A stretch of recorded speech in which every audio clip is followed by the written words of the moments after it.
नमस्कार, बहुत स्वागत है आपका। आप देख रहे हैं स्वराज एक्सप्रेस में हूं आपके साथ राघवेंद्र। रुक करते हैं खबरों की ओर। बुलेटिन की शुरुआत करते हैं बड़ी खबर और चुनाव की खबर के साथ। छत्तीसगढ़ में पंचायत और नगरीय निकाय चुनाव जो है आज संपन्न हुआ। पंचायत और निकाय चुनाव के लिए आज मतदान हुआ है। 107 पंच, 34 सरपंच, 10 जनपद सदस्य और 71 पार्षद पदों के लिए आज ये मतदान संपन्न हुआ है। मतदान को लेकर लोगों में खासा उत्साह दिखाई दिया और इस मतदान के नतीजे जो हैं वो 4 जून को घोषित किए जाएंगे, यानी चुनाव परिणाम 4 जून को सामने होंगे। तो छत्तीसगढ़ में ये त्रिस्तरीय पंचायतों के आम एवं उप चुनाव तथा नगरीय निकाय चुनाव के लिए मतदान जो है आज संपन्न हुआ है, जिसमें पंच, सरपंच, जनपद सदस्य और पार्षद पदों के लिए सैकड़ों उम्मीदवार मैदान में थे। पंचायतों में बैलेट बॉक्स और नगरीय निकायों में ईवीएम से मतदान आज कराया गया, जिसके नतीजे जो हैं वो 4 जून को घोषित होंगे। मैदान में चाहे पंच, सरपंच और पार्षदों को मिलाकर सैकड़ों प्रत्याशी मैदान में थे और शांतिपूर्ण मतदान जो है वो संपन्न जरूर छत्तीसगढ़ में कराया गया है। त्रिस्तरीय चुनाव जिसको लेकर तैयारियां तेज थी। आज वो दिन जब लोग इस पंचायत चुनाव में, इस त्रिस्तरीय पंचायत चुनाव में निकले और वोट किए अपने प्रत्याशियों को। अब 4 जून जो एक बड़ा दिन होगा इस त्रिस्तरीय चुनाव के लिए, जिसमें 107 पंच, 34 सरपंच और 71 पार्षदों के किस्मत जो है उस दिन खुलते हुए नजर आएंगे, जब गिनती शुरू होगी, जब नतीजे सामने आएंगे।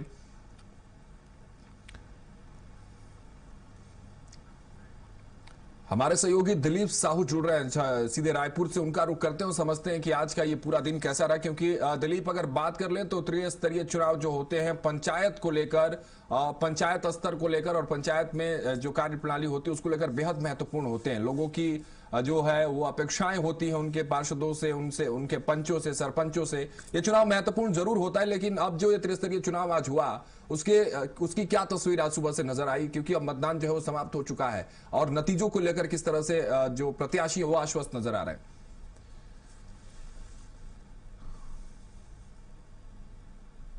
जिसमें मुख्य रूप से 5 नगर पंचायत अध्यक्षों के लिए उपचुनाव हुआ और साथ ही साथ 107 पंच, 34 सरपंच, 10 जनपद सदस्य और 71 सरपंच, 10 जनपद सदस्य और 71 वार्ड पार्षदों का जो चुनाव है वे हुआ है।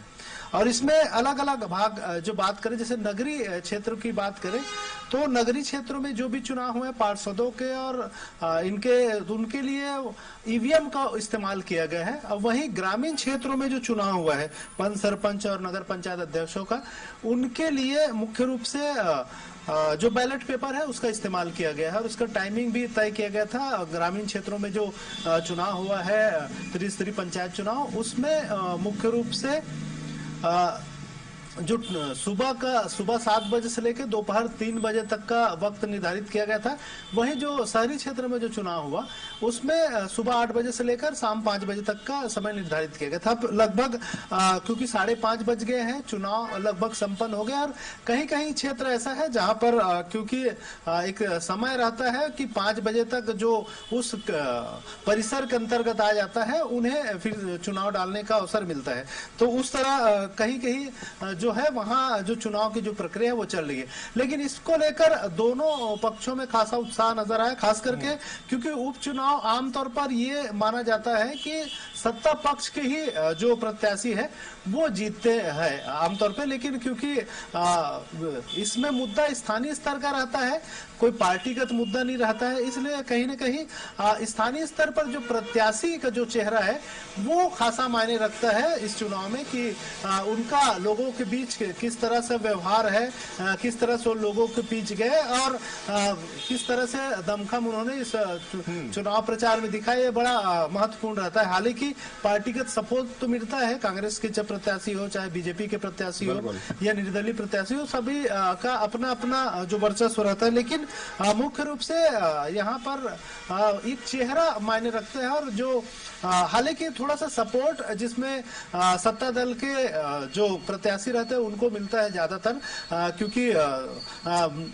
सत्ता दल की बात करें तो नगरीय निकाय क्षेत्र की बात करें, इसमें बात करें जो जिम्मेदारी दी गई थी जिसमें स्वयं नगरीय निकाय मंत्री है डिप्टी सीएम अरुण साहब, वे लगातार कमान संभाले हुए थे। हालांकि कांग्रेस के प्रदेश अध्यक्ष दीपक बैज भी जो कांग्रेस के जो प्रत्याशी है उनके पक्ष में प्रचार करते हुए नजर आए थे।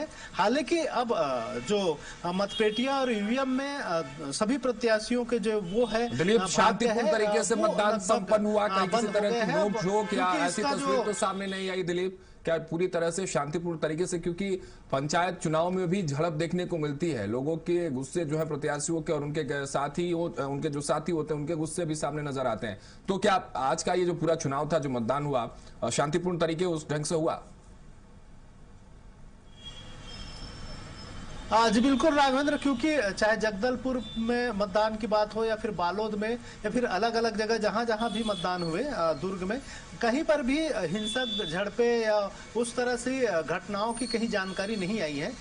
तो इससे ये लग रहा है कि पूरी जो चुनाव है शांतिपूर्ण ढंग से ही हुआ है। और आमतौर पे इसमें बहुत ज्यादा उस तरह से जोर नहीं लगाते दोनों दल, जिसकी वजह से या हिंसक घटनाएं हो इस तरह का मामला नहीं रहता। और खास करके छत्तीसगढ़ में अंदरूनी इलाकों छोड़ दे, पहले जो नक्सल बेल्ट हुआ करता था वहां पे एक रहती थी डर का माहौल, लेकिन अभी नक्सलवाद का भी लगभग 90% खात्मा हो चुका है। तो ऐसे में ऐसे क्षेत्रों में भी चाहे जगदलपुर हो या बस्तर के मतलब बिल्कुल शांतिपूर्ण तरीके से आज का ये मतदान हुआ। देखने वाली बात होगी दिलीप, जिस तरह से आप जानकारी दे रहे हैं, 4 जून को नतीजे सामने आएंगे जब मतपेटियां खुलेंगी और बैलेट बॉक्स खोले जाएंगे। फिलहाल बहुत शुक्रिया दिलीप हमारे साथ जुड़ने के लिए, तमाम जानकारियों के साथ।